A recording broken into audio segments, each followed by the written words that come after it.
too many people will pursue a thing and not have tiny bits of reward on the way.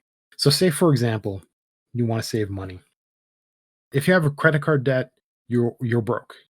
Until you can pay off at least that debt, you have a serious problem because um, like taxes, there is a kind of slavery attached to your existence.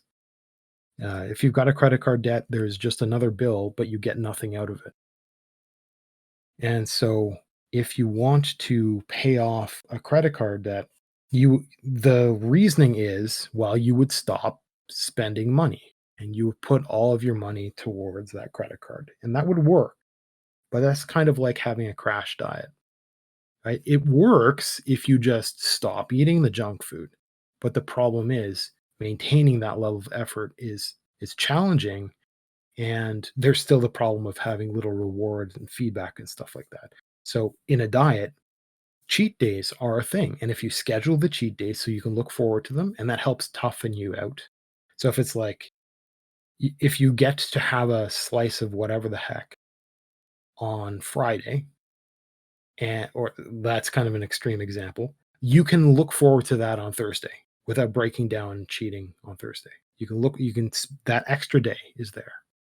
And theoretically speaking, you can make that portion smaller or push that portion away a little bit further when you gain the fortitude to do that. Now, there is an equivalent for money, which is you might have money and be paying down a credit card, but fun costs money for a lot of people. And so if fun is what got you into debt in the first place, which is usually the case, fun might be going and eating out. You do that even one that's a waste of money. It's always a waste of money when you can cook it yourself. But there's reasons you're going out with friends or right? You bought popcorn at the theater or something like that. But it's little by little a waste. And you could imagine if you cut out 100% of all that, and you can put that towards your debt, that's the way you should do it. That's technically not the way you should do it. What you should do is map out your sources of income and your costs and all that kind of stuff, and know exactly what you're putting into your card or paying off your student loan or your car payments or your home payments, everything, and then have a specific purse set aside with a specific amount. And that money you are allowed to spend that money not when it comes in, but at the end of the month, let's say. For a lot of people, it will be the end of the week. And so you would have that. It's not exactly pocket change, but if you normally, let's say, buy lunch every day and it's $10 a day, middle of work, you go and buy a sandwich or something like that, and it costs money. Well, what you could do is you could say, well, I'm not going to do that anymore, and I'm going to save $10 a day. I'm going to save $50 a week.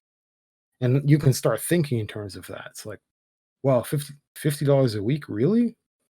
$200 a month I've been spending on that?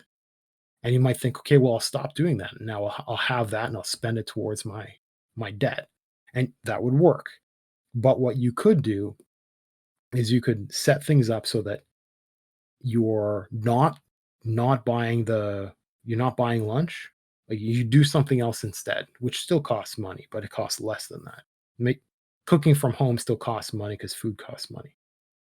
And then but pocket it and put it towards a purse at the end of the week.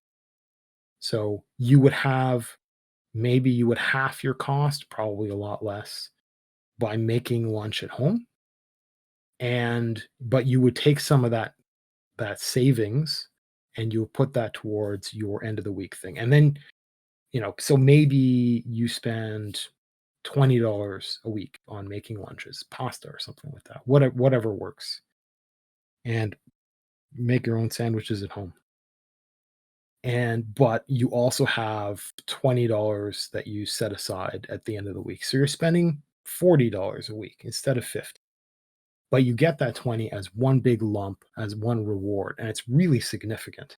And maybe even that you would leave it like that and you would make a choice that day as to whether or not you would put that money into against your debt, because maybe when you literally have it in your hand, you can say, "Well, I don't really have plans this weekend. I don't wanna go out to eat.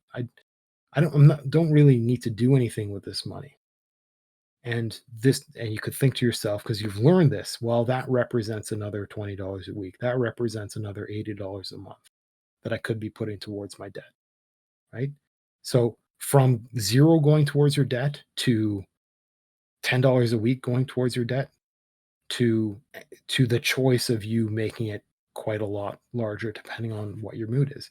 It's the tiny bits of reward that are the allowances or the cheat days that are allowed and that are cooked into your plan for something like a debt or something like a diet, or I mean even something like studying, right?